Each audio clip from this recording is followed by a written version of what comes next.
been a huge week in the Joseph household. We have had a eighth grader graduate, no longer a middle schooler, and we have gone to a recital rehearsal for what could possibly be her last dance recital. We're a little bit emotionally drained in this household, but guess what? It's time to let loose the melodrama, let loose the, oh my God, how old am I that my daughter's going into high school next year?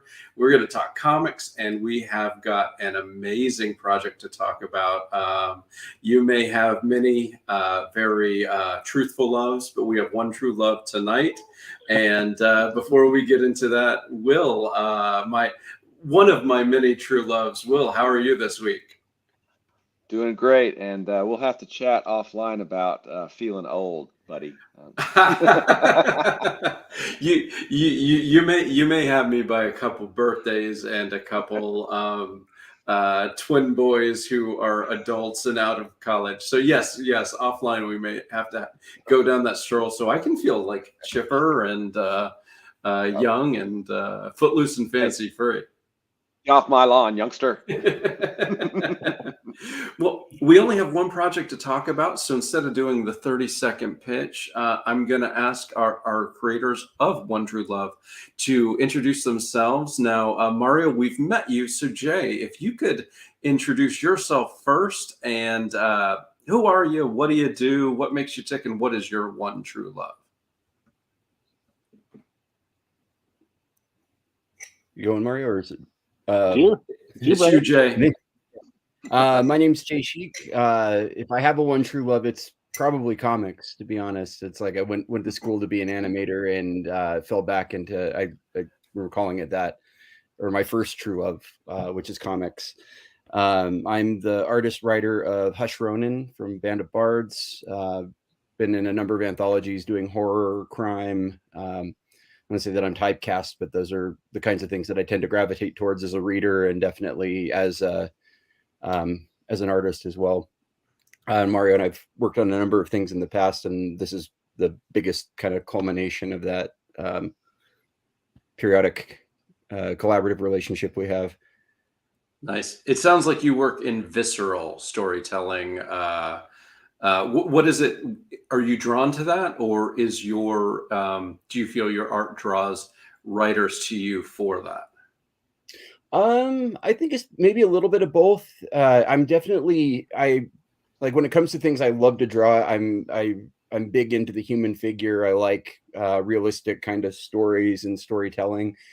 It's a lot of why I don't really get into superhero comics so much, and especially since I've kind of gotten into this professionally, I've moved away from I would say capes and cowls almost entirely. I do still read some Batman occasionally, but for the most part, Ed Brubaker, Sean Phillips, Jacob Phillips, Chris Condon with That Texas Blood. Those are some favorites from recent years. And I tend to, stories that could, I'd say more realistically happen, more so than a superhero book might. And that's a lot of what I end up kind of drawing on my own, even just for things I like to, that aren't part of it, or not necessarily part of a project.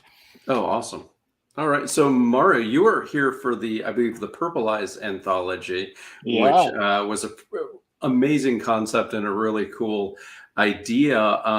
But now you're here for your own baby. So if somebody hasn't met you, Mario, who are you? What brings you into comics? And you can't answer comics. What is your one true love?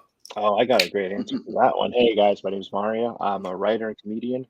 What brought me into comics? I think it's just the flashy tights and the fact that in the store they were like eye level when I was 3, right next to the candy.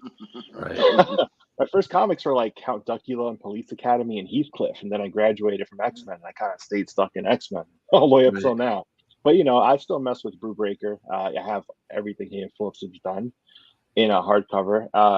Also Faithless. I just got the big hardcover for that. And Lovesick is a really, really good story from Luana Vecchio out of Italy. I think the trade for that's coming out. But my one true love, I would say, is Diet Mountain Dew. I'm not kidding. I drink many cans a day, and my doctors don't know how I'm alive. It's just I have them here.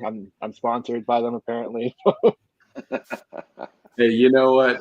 If you got to do the do, you got to do the do. I'm not going to.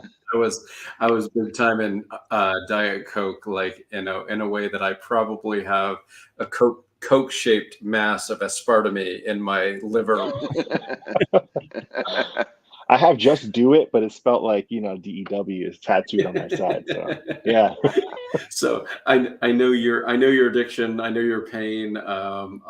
I was at a place that had sodas, and there was an A&W can, and it was just speaking to me, and I had to go away because like, I'm not going back, man. I'm not going back. I can't do it. I'll drink all the time. I don't smoke cigarettes, but I smoke cigarettes. I do heroin, but I'm not going to drink soda. God damn it. That's my one vice. Yeah. I have a fridge under my desk at work. I'm the only person in my office because I switched offices and they have a kitchen, but I was like, well, I bought a fridge a couple of years ago, so I'm going to keep it. And it's full of sodas now because I just don't want to, go up and use the vending machine.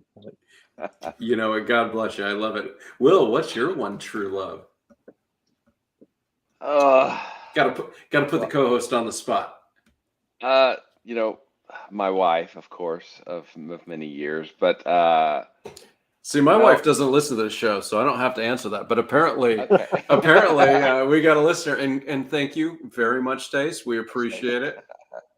Okay, I don't think she's she's not listening now. I comics have been there my entire life. I mean, there's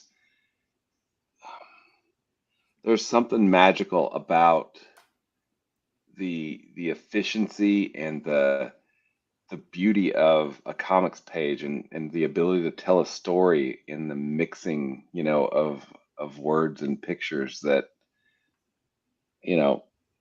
taking me back to 5 or 6 years old for my first comic, right? That's why we do it. It got in our veins. It got in our soul, right? Yeah. Yep. My one true love, honestly, get in that group of people that just make you laugh in a way that you cannot control yourself. The people that just know how to just hit you with something in a way that you're just doubled on the floor.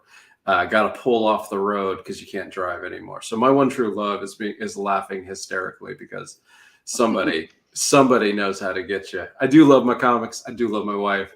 But I'm gonna say just laughing uncontrollably with 2 or 3 people and in a way that is annoying to everybody else around you. That's the best medicine, right?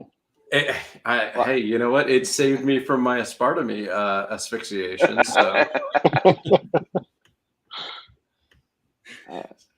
So we got Shawnee, we got Blake in the chat. Blake, great to see you.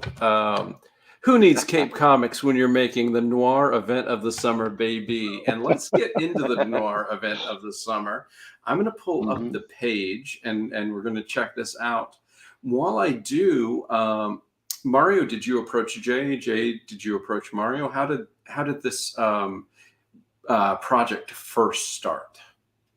Yeah, yeah, I asked him. Just the short answer, I asked him. I've been working on this story for years. Just trying to find the right person. And Jay's we've worked together, as you mentioned, and a few times over the years, different time periods, oddly enough. And yeah, we just came together, and it's like I think looking at his style, he might be the one to bring this to fruition.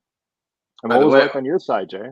You've already got the Project We Love stamp, I see, before we pop down, which is incredible. So good job. But Jay, how was it on your side? Sorry to interrupt. I remember it couldn't have come at a better time. Mario hit me up. It was like January, February, I think 2021. I had just finished doing 64 pages of roughs for a graphic novel that I ended up getting I'd say fired from. Oh, I remember this. It wasn't really. It was just kind of very curtly, thanks but no thanks, and because of your roughs. Okay, yeah, it just wasn't where it needed to be. I won't name any names. It did eventually get with a different artist attached, and I think I was the 3rd artist, which should have been warning sign there. And I think by the time this fellow got his 5th artist, he finally found what he wanted. But it was an excellent. It was nice to reconnect with a friend on something. For one, somebody I knew and had worked with, and an excellent palate cleanser from the negative experience that was. So these pages that you're going through here were kind of what I turned out shortly after Mario approached me. I think we turned these out it was like 2-3 weeks. I mean, it was a Yeah, couple years. you were really quick with this stuff. Oh wow. Well, a quick question for you. You've got a landscape orientation for this book. Is that part of the pitch from you, Mario, or is that something that you came up with, Jay? Because it's it's a different way to approach the page, and it changes flow and page layout and all that stuff. So I'm really interested in the whys and wherefores of that.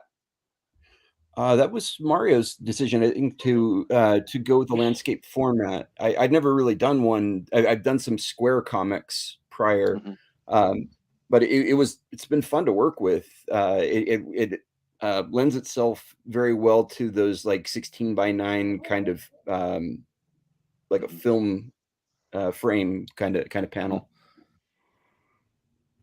Excellent. Yeah, I just wanted to be different.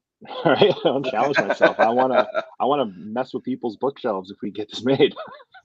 No, J style is very cinematic, right? And I've seen a number of landscape books. My mentor Victor Santos famously did the whole Polar series, which is now a Netflix show, movie, excuse me, on in Dark Horse, and that was done in that format. And just seeing that look cool, because it's a lot of people read digital books on their phones now, but some people still have laptops and tablets, and I'm looking at this giant monitor I have here. I like that wide frame where I can look at a full page and say, okay, well, I have in a scroll, I can just use the arrow tab or space bar or whatever to move to the next one. But just his style is so cinematic that I can picture wide shots. So instead of stacking up the pounds as you go down, just flowing it over from the left hand to the right hand as you go. It just also giving them room to do wider establishing shots without fear of, okay, we have the gutters here and here, but we also have to try to fit more up on top and on the bottom. Awesome. Did you find those discussions after you had scripted it out, or was that part of the very initial scripting process?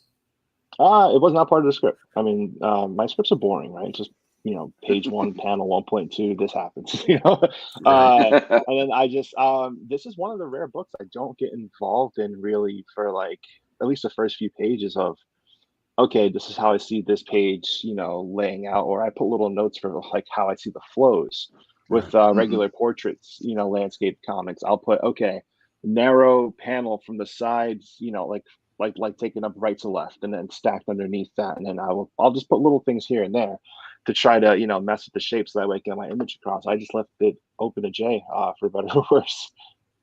No, probably for better, because I know we as writers, I think, try to think visually as opposed to having been trained to think visually. And like handing it off to somebody who's been trained, I think, is always the right choice. There's nothing wrong with trying to do so for yourself, but kind of getting out of the way when they make a change, I personally think is the right way. But I like the fact that you just kind of like said, no, I need all this to happen. And here you go, Jack. Kind of like partially Marvel method in a way.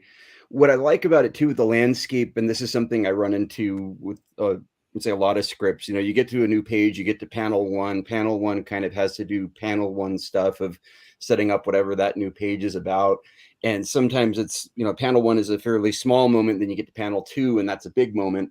And it's like trying to fit on a, standard portrait orientation page, so to speak. How small can you make panel 1 to let panel 2 breathe on the same tier? Or do I have to give panel 1 the whole tier, and now this small moment becomes big or as big as this really big moment that follows after? And it's not always like that where the big moment lands in panel 2, but it's been often enough where I'm like, oh, why does it have to be in the second one? Why can't it be in 3 or 4 where I can move it down the page a little bit?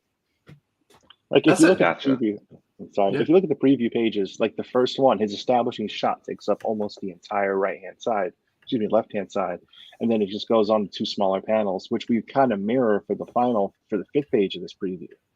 So that way it's your establishing shot and then your exit shot as you then turn the page for what would be then page 6 to go to the next scene, see what happens.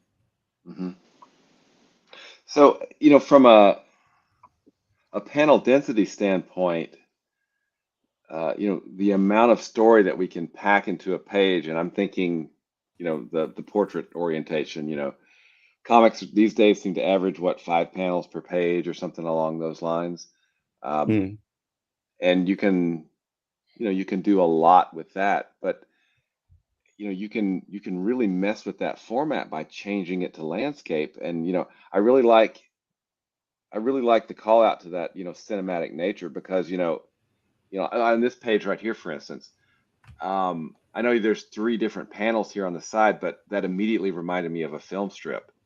Just the look of it, right? And I think noir is one of those genres that is so defined and associated with film that making those subtle tiebacks to that is really, really cool. So bravo. Like I think, like if you go up one page, sorry, I keep wanting to bring back the page. Let's do it. Let's do it. Come on, Kevin. Come on, Straight down man. the center.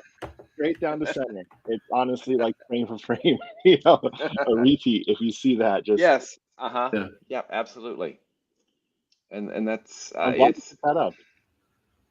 it's really cool. Now, another question from a formatting standpoint, noir black and white, is that why you chose black and white? Because you wanted this to be, to give it that more noir feel, or did color ever come into the conversation? I could just say yes, this was the plan all along, but honestly, it's a budget reason. Oh, Okay. I'm just gonna be honest, right? I mean, Yeah. you're gonna have bring in a You colorist. don't have to be, but we do appreciate it. Of course. yeah. No, I don't hide anything. Yeah, colorist, unfortunately, additional cost was printing in color hmm brings the price up from like I Mhm. think one something to like 3 something a page, or not a page, a copy. And that's just starting off with like a basic like 20 something or 40 something page book, right? If you want to start putting into the hundreds of pages, you're looking at a lot more. And unfortunately, we don't have the pull for the volume to make that really, offset. Yeah. I You can't cut into your Mountain Dew budget. No, no. The only color he has in his life is yellow. And in defense of the idea that we had the black and white thing planned all along. I mean, like film noir is kind of, let's see, defined by black and white. It's not that there aren't color noir films, like Chinatown would be a great example of it. Yeah. But Yeah. color itself just brings in that whole other layer of information that can, I'm gonna say, confuse a reader, but it can sort of cloud the subject a little bit if it disharmonizes with the art. And I don't know, I'm a big fan of like black and white photography, black and white film. It's easier for me to work in black and white if I'm toning versus having to make all those color decisions myself. We did have another colorist lined up for this, thank God, because that's the slowest part of the process for me is if I'm also coloring my own work. But I think it's stylistically, I think it was certainly poised to work either way, color or black and white. And I think it's still gonna sing on the page, even without color. Yeah, I wanted Ronan the Accuser in the chat says it's beautiful, loving the look of this book, and I do agree. I mean, Jay, the work that you put on those pages, it's visceral. It feels like we're going to get to some punches in this story, and that we as readers are going to feel those punches, and that's always exciting in a film noir movie, a film noir comic. You want to be dirty, you want to be bloody with the characters, and I kind of appreciated it. Not so much the exact way you illustrate, but looking at those pages remind me of DNS, who used to do the 5D comics with David Brown. And you look them up. DNS just did something with Anthony Stokes, the the last one that Anthony did, but his work is very visceral and painful and horrific. And I'm saying all of these things as compliment. So Thank you. I love artists that can make me feel bloody and dirty, and I appreciate those pages that I saw. I appreciate that. Thank you. So is this a one and done story? Is this a part? I kind of, looked at the page, but I didn't check on, are we getting the full story like a Phillips Brubaker joint? Yep. Yeah, Jay, you want to? I pointed at you. I think so. Yeah. I mean, you wrote it. But yeah, my understanding is, this is it. Very, very much like a Reckless book. You're getting the whole thing all at once. That's beautiful. And this is 90 pages. Is that right? Did I read that right? Yes. Wow. That's a, as we like to say, down here in the South, that's a big old slab of comics. I think you can trademark that, Will. That's a big old slab of comics. I'll get all heat. Yeah. Yeah. I'm sorry. I'm sorry. Go ahead. I'll say I didn't want to break this up into issues and have like that cliffhanger on page 20 or something, right? We want to just tell the full story the way it would. I mean, Jay's, I keep going back to cinematic as a descriptor, but Jay's art feels that way. The page, layout lends to that feeling. So we just want to just go with it from scene to scene to scene. The story amps up. The story builds up to, to a definite ending. And I think that going issue to issue versus just this one volume kind of makes it more episodic, but kills that flow like you would for let's say like a multi or like a limited series TV show versus a film. So yeah, this is the whole story here. No, that makes a lot of sense. I think because we are in an era of the 6-issue trade paperback, if you are still reading big 2 books, every story arc is 6 issues, whether it should be a one and done or a 12-issue maxi, it's going to be a 6-issue arc. And kind of, there are some people who are geniuses at it, and they can get you a cliffhanger at the end of every 22 pages, like a Brian K. Vaughan type writer who can always find the cliffhanger that makes you insane for the next issue, or a not Brian K. Vaughan who the story sort of ends, and then eight pages into the next issue, then the next chapter starts, So I think it's smart of you to look at this book as what this book needs. And if this book didn't need cliffhangers, I think it's brilliant not to try to take a round piece and put it in a square hole. Yeah, absolutely. How, if I can ask, and I'm curious for both, because Mario, do you want me to mute him? I can. He actually can. He has before, I think. I don't know how, but apparently I can. As a writer, this is a 90-page script that you worked on for. How long did it take you to develop the script and get the script to a point that you could hand it off to Jay? And then Jay, how long did it take you to draw this beast? I mean, I've been working on this since 2018, and I don't think I'll be done until it's, actually out of my hands fully. So you're looking at several years now. Jay, yeah, I don't know how you feel about that. Well, I mean, as far as like the time and drawing it, it's still kind of up in the air for a good part of it. Like I can crank out pages pretty fast once I get going, and especially if it's a story I'm enthusiastic about. If I'm familiar already with the kinds of things that I'm drawing, it kind of comes out fairly quick. Where the 6 pages here, I think took about 2 weeks to get them where they're at. Mm-hmm. I've done, just thinking of an example, I've got Hush Ronin #2. I'm getting ready for print. It's 58 pages, and I drew all of that since January 1st of this year, and inked it and toned it. So it all depends, in balancing other projects in the midst of that too, because I tend to keep kind of a lot of things in rotation. Right. So I'm never bored. I'm always busy, but I'm never bored. But yeah, it's and I again going to what I gravitate towards, with it being crime, horror, the visceral types of stories, or something where I can I got a chance to display some good character acting with the characters and their design and their how they emote on the page. That's I lose track of the time when I'm doing it because I'm just having so much fun. So Nice. you kind of talked about kind of moving from the capes and cowls to this. Let's go in the way back machine. As a kid or a teenager reading comics, what was the comic that showed you that this medium could be more than X-Men or Batman? What was that book that kind of opened your eyes to, oh, they can tell other stories here? The one that really sticks out in my mind was when I discovered Walking Dead in 2009. I had picked up a few back issues from a local comic shop. A friend of mine had some of the trades, and I kind of pieced together the arc up to that point. I think they were around issue 65 or so when I first started reading it, and I was just hooked. Like I got really hooked on Tony Moore's art in the first 4 or 5 issues, and then it switches to Charlie Adlard, and I was like, wasn't so hot on that, and then won me over. And now I much prefer Charlie's work over Tony's, just because there's more realism to it. But it was one of those stories where there were points where I almost put it down, like getting to like the governor type, that stuff. If you've read it, it was just horrific things that these people are doing, and you realize, that the whole idea of it is the zombies are just window dressing to the real problem, which is the living.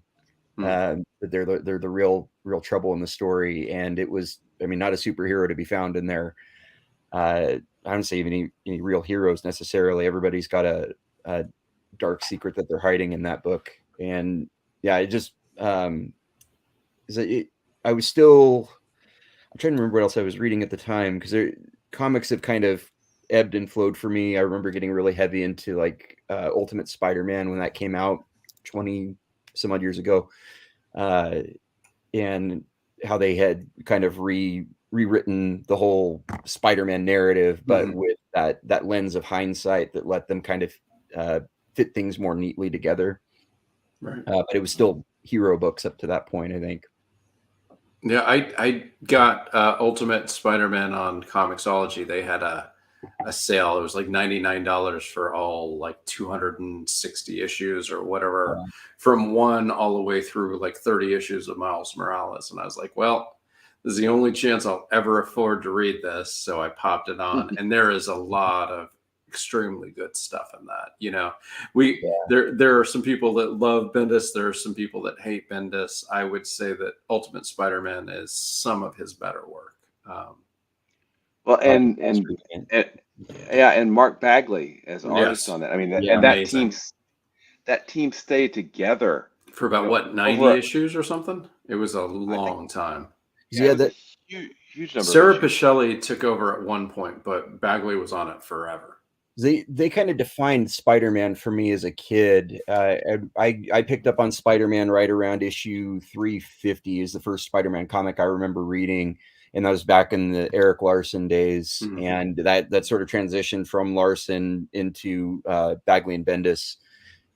When they get back, they reintroduced the clone stuff with Jackal and Ben Reilly. I'm trying to remember it's been a very long time now, but no. Nice. Mario, what about you? Will, we'll come back to Mario. What did you have? Yeah, that's what I was going to say. Mario, what was your book that did this for you? Yeah, I was always reading superhero books even up till now. And then I got into horror and sci-fi stuff. Y the Last Man and The Walking Dead.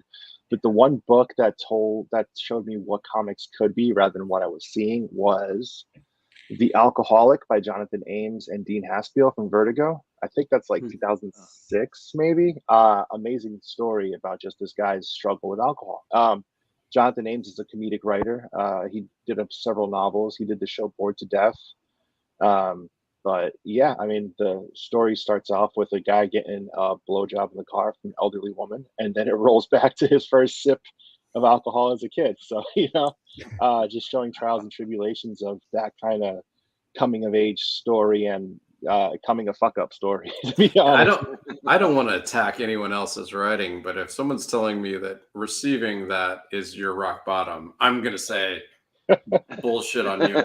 But I haven't read it. Maybe in context, it makes more sense. There's a scene where it takes place. It all takes place in Brooklyn, or most of it takes place in Brooklyn. But he's running from some Russian mobsters in Coney Island after hitting on one of their girlfriends at a bar, and he gets underneath the boardwalk, so he's burying himself underneath the sand to try to hide from them. I'm just like, this is insane.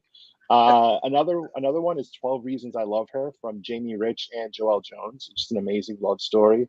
And then they came back together for You Have Killed Me. But just that era, I think comics showed me, okay, it's more than just, single issues leading up to a trade, or just event books. It could just be this one volume of stuff, and you just move on to another, kind of like a Harvey Picard, with the book The Quitter, or that's just a crusty old guy being a crusty old guy, Yeah. like it's basically Curb Your Enthusiasm on paper. But I really, once I saw that, I expanded it expanded my mind of what comics could be, and kind of helped form my approach. Do you have one, Will? I mean, obviously I love Green Lantern, right? Yeah, of course.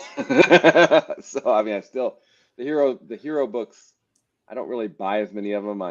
Green Lantern is a book that's important to me, for my entire life. But something that showed,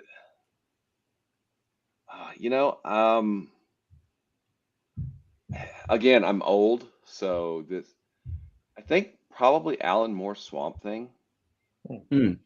What he did on, his first issue of the Swamp Thing, the anatomy lesson, it's Swamp Thing growing a new body, which sounds really boring, but I mean, the way he structured it, and just it's a really beautiful and kind of horrific issue, which is what Swamp Thing was about. So I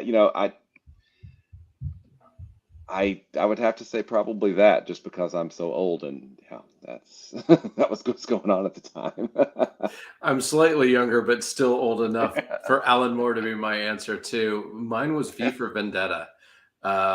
You start this story, and there's this charismatic lead who's attacking the government of England, and he's protected this young girl, and of course loved it. But Steady Diet of X-Men, where they didn't win every issue, but they probably won every issue, and Batman always caught the bad guy. Even if the bad guy got away, he did stop the crime. And here it was, like issue 3, 4, 5, and V just throws Evie out, just abandons her.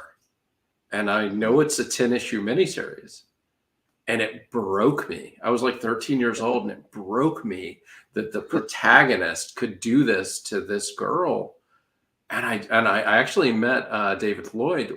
He was doing a signing at a shop once, and I told him that, and he just kind of laughed. He's like, "Yeah, he wasn't so nice to her that issue, but did you stick with it?" And I said, "Yeah." He's like, "All right." Yeah. But that it's not always going to be wrapped up in a neat little package was the gift that's been with me since reading that. Even though there's so many more gifts in that series for me. Just, it won't always be wrapped in a neat little package. It won't always be fun, and it won't always be great, is a gift that really has been with me since I read that. So Nice. But I still love X-Men, and they're probably going to win at the end of most issues. So that's great too. I finally read Saga the Swamp Thing this last year, because that's one I've been meaning to get to forever. And it's cool to see, the emergence of John Constantine, and how all that ties in. And I've started reading those since, and and then it gets into eventually even Sandman, especially like in the early volumes when he was still very much kind of tethered to the DC universe for the character, at least for up through volume 1, or the Preludes and Nocturnes. Yeah. No, Sandman did it for me too, though, as an adult, where, the issue before he goes to hell, and, Sandman puts on his helm, he puts on his cloak, he grabs all of his weapons, and he goes to hell. And I'm just like, I go back, I go from 28 to 13, like, yeah, Sandman's gonna kick Lucifer's ass, and he goes to hell. And I don't want to spoil it for somebody who hasn't read it. You got to read Sandman, but he doesn't fight hell. And I was just like, oh shit, you can make that turn blew my mind. That was the most insanely clever piece of storytelling I think I've seen in a comic, at least as far as the ramifications of it and how it really, if you've read Mike Carey's Lucifer series, it really set it up for that to even happen, which is I almost hold it equal with Sandman. I really enjoyed reading. I just read it earlier this year. In fact, hadn't really delved into it before, but enjoyed that very much.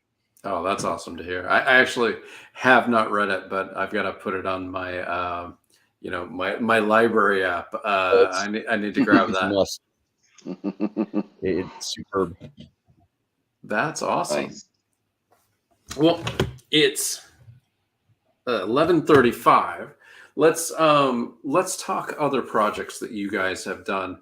Now, Mario, you just had Tales from the. You say it so I don't say it wrong. Tales from the Pandemic? Tales from the Pandemic. Not Tales from the Quarantine. I wanted, before I said it wrong, I just wanted to let you do it. Came out in comic shops, and that came out through, which was it, Band of Bards, or was it Scout? You got it right, Band of Bards. Band of Bards, okay. Yeah. So Band of Bards, who is we're big fans of that group just because they put out good books and they champion good people. How have you felt that book is done? Are you happy with it coming out? I mean, we sold out the print run a month or so before it came out. So I guess yes, yeah. Yeah, no, I'm happy with it. We got a second print coming. I think they're going to resolicit it too for shops with a different cover as well for the October scene. I'm not sure about that, but no, I'm pretty happy with the release and the reception we've received so far from some people, and that's something that Jay worked on as well with me. So this was the original version was a web series that I made back in 2020 when the lockdowns happened, and Donald Trump gave us money, and a lot of my friends lost work. So I was like, I was still in my office, my wife was still working, so we were thankful to still have that. So I was like, you know what, let me take this money and put some comics together. So I took the Trump bucks, and I reached out to some of my friends. And I was like, hey, how would you guys feel about doing like a bunch of 3-pagers, right? Something we could put online for free. And we just wanted to make some Twilight Zone type stories that I wrote. Put that on Gumroad for a couple of weeks, maybe a month or two, and then just took it off the shelves just because that was, we wanted to have it for that specific time. Okay. And then, years later, talking to Tim and those guys, we're just like, hey, I have this dormant property. If you guys want something that's ready to go, and they, back and forth, they liked it. They wanted to have something different. So we added some extra stories. I didn't have time to write then, so I brought two of my friends, James Ferguson and Matt Sumo. I was like, hey, I have this book. Can you guys create some new stories? I reached out to Jenny Odio. I love her work. She's amazing. So she can draw. And also Laura Helsby. I love their work as well. We've worked together on a number of things. So yeah, I just wanted to, help book my friends and give them a credit, right? Yeah, but if you can, that's a beautiful thing. Oh yeah. Yeah. Getting my friends a credit on something that I already did a lot of work for isn't going to hurt me at all, right? Plus it helps, them. So that's the name of the game for me right now, trying to get the boys a gig. So the metaphorical boys, not the boys and the girls, the guys and the gals. That's right. I'm a big wrestling fan. They always talk about the boys in the back. They mean all the boys of all the genders. Is that where you and James bonded in the wrestling? I love the wrestling comics carryover. I'm not into the wrestling so much, but it does crack me up sometimes. I'm watching when it right Twitter. now. And there's a huge football game on and a huge wrestling thing on. I can tell which of my comic friends are, with me with football, which are you and James, or it's great. I don't know if my birds are playing. I'm watching now. I'm turning off everything else. Fly, you just fly. But no, James and I met a long time ago. I did this book called Corktown and he interviewed me for, I think, Horror DNA years and years Mhm. and years ago, and we just clicked. Yep. He's from the same part of New York that I went to high school in, and it turns out we knew a bunch of people, and we're just like, hey, that's a weird connection, and we just, got the going from there. James is actually the editor on One True Love. Okay. Now James is just a great dude. Like Amazing. just So a fun. just a real solid. You talk to him for 5 minutes and you're like, God, I hope he's my friend. Like you just want him to think of you as his friend. So like James is just a solid dude. I mean, he's probably asleep. I don't think he's watching this, but hopefully he catches the replay and here's his kissing his ass. Yeah, you know what? He's one of those guys like when that guy Charlie Stickney comes up. Like I don't like to kiss his ass because everybody does. Because Charlie's great. Yeah, Charlie's smart. Charlie's nice. Charlie's generous. Like, yes, I agree. But like, we don't all have to fucking say it. You know what I mean? I want to be sick of it. I want to be opposite. Everybody talks about how nice everyone is. I want to be like, that Mario guy's a dick, but he gets it done. Yeah, there you go. So so you and Charlie are dicks, but you get it done. But James is a damn mensch. I like James. Well, he's the editor. You're the writer. Jay, you've done the art. I guess the letterer. I also doing tones on that. So you're kind of coloring it, or at least toning it. So that counts. Who's the rest of the team? I guess would be your letterer. Who's lettering the book? Yeah, my buddy Scott Ewan. Scott's another guy. I've worked with him for years and years and years. He's someone out of Cubert's. He used to be an illustrator. He stopped. We did Corktown together. I like a lot of directors, I like to use the same people over and over and over again on my team. If I feel like they're doing great work, we can keep that going. But Scott is the letterer on this. He lettered all Tales of the Pandemic. He didn't letter Kill Cello, unfortunately. That was Matt Crozer. But Scott's a great guy. He's a family guy. He loves riding his bike and hang out with his family and writing his novel. And then he only letters for me for some reason. And Matt Taylor did the covers for this. Matt is a wonderful illustrator that I met through Instagram. Seeing his ship work that he did, it looked like ads for like old timey cruises. And we just came together trying to find the right project. And I was like, hey, I have this idea for what it looks like from the Hollywood Hills. And I showed him pictures that I took from my time out in Los Angeles. And that's where we came up with two different covers. We couldn't figure out if we wanted nighttime or daytime, so we just went with both. Just because, I mean, it's different vibes from the same view. If you guys ever have a chance to, go up there, have you been up there?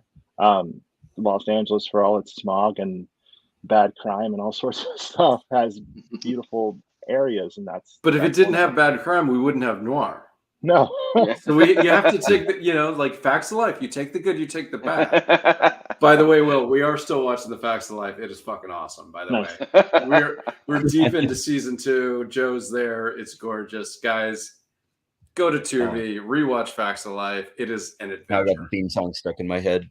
Oh, yeah. Have you watched the first season in the last 20 years? No. No, maybe in the last 35. Go to Tubi and watch the first episode. It will blow your mind what they did on sitcoms about a girls' school in 1979. Okay. It is an adventure.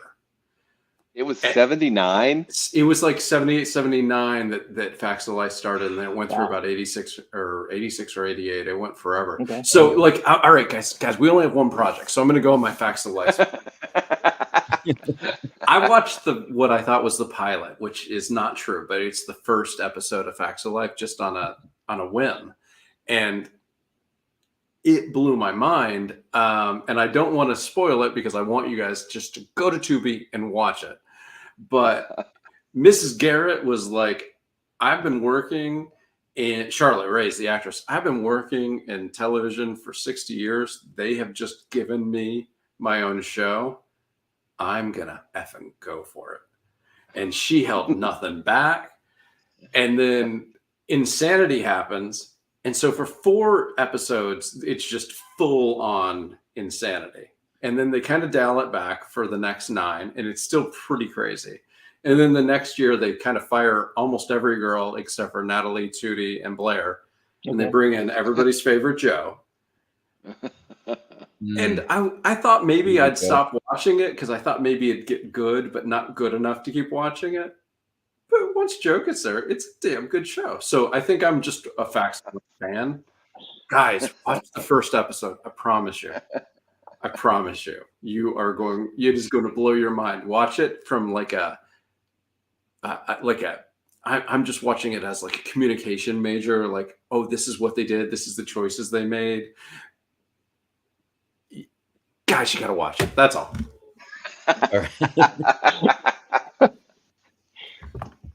And back One True Love. But seriously, Facts of Life.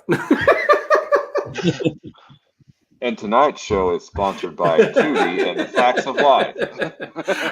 I do want to do a Tubi Insanity a podcast where I just talk about the insane things that I have seen on that incredible network. But all right, so what was the other book you were talking about, Jay, that you just finished? Is that out in stores that people could check it out?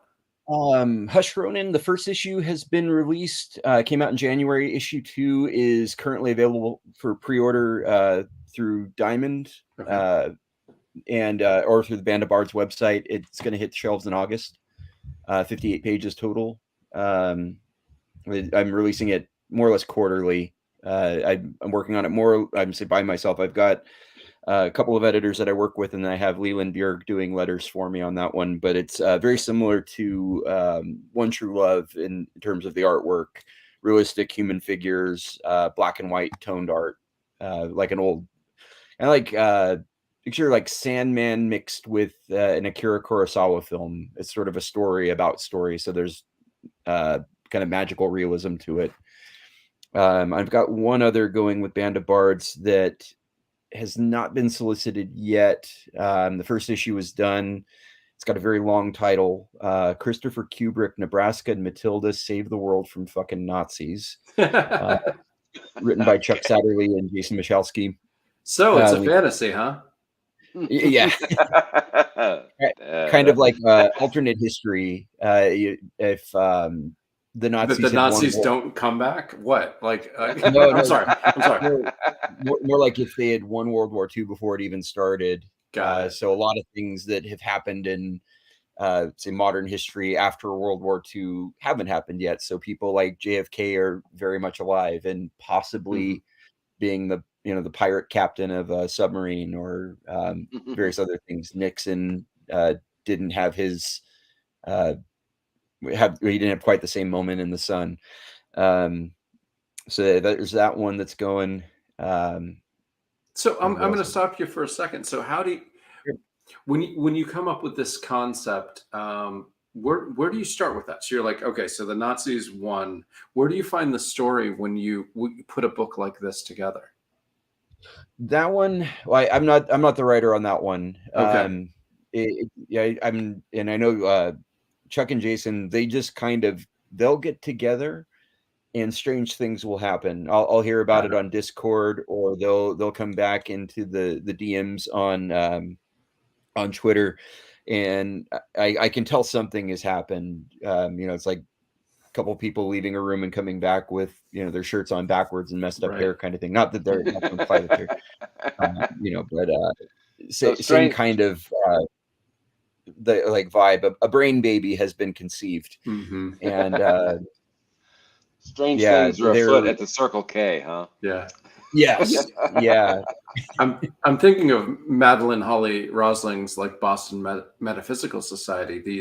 These stories where you go back to a point in time that is accurate and real and change something big, and then create your own timeline. That's too big for me as a writer to kind of comprehend. So I always like to dig down and in that, and I think a brain baby is a really good way to describe it. Like, like I just had a brain baby, and it's got to be difficult. I mean, because it's also it's managing an ensemble cast too. It's very much I wouldn't call it a superhero book. It has that feel though of kind of what am I thinking of? The Suicide Squad, or what's the other one? Sort of Mission Impossible, almost like they're not superhuman, but they're super heroic. Well, in a sense, yeah. Like we've got when the one of the main characters is I'd call him like a cross between like Indiana Jones, Lee Marvin with like a soupçon of Andy Griffith. And then there's a super intelligent gorilla with a cybernetic arm. And then the mystery's out over how and why he got the cybernetic arm, only that he was raised by Jane Goodall in a Nazi facility before other things happened. And Right. It goes some interesting places. It sounds like it goes some very interesting places. And a robot child, kind of say like a Pinocchio analog in a sense, who was the built and raised by Alan Turing. So it brings a lot of very familiar historical figures into the narrative, and in ways you never would have imagined them. And that's been fun too, getting to play a little bit with real people in a sense. Cool. No, that's very awesome. Cool. Well, guys, let's do. We didn't do the 30-second pitch, but in case somebody just comes in and is watching it live, why don't you talk for a little bit more about One True Love, how it came together, what it is, and why people should come and check out the page and back it, hopefully tonight. Jay, you want me to do this one? Yeah, I'll riff off you if that's all right. So hey everyone. One True Love is a graphic novel set in 1969 Los Angeles. It's a story of two criminals who are hiding out after pulling off the heist of a lifetime, and in the afterglow of what they've done, they start to unravel when just a lot of elements get thrown into their plan. It's a story of greed and lust and paranoia, and it's I'm not gonna lie, it's kind of a sexy book. You really want to put. There's no good people in this book, of course. Spoilers. So Nice. we want to put them through the ringer and just show. I have this line I keep saying: anyone who helps you steal, no matter how well you take care of them, can never truly be trusted. So it's it's just the story of just the collapse of friendship, and just thrown into the lens of Hollywood, of course, and how that life can corrupt you. It sounds like an incredibly unfunny fish called Wanda. Oh yeah. Not saying it's bad, just saying unfunny. There's bits of humor in there, but it's not intentional. Got it.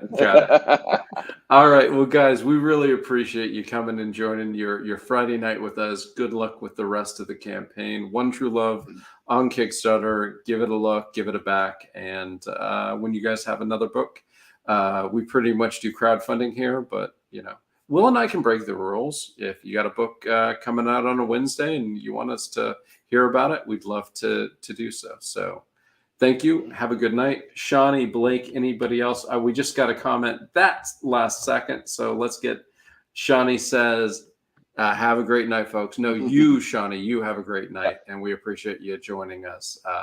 Good night, everybody. Hey, thank you. Good night. Take care.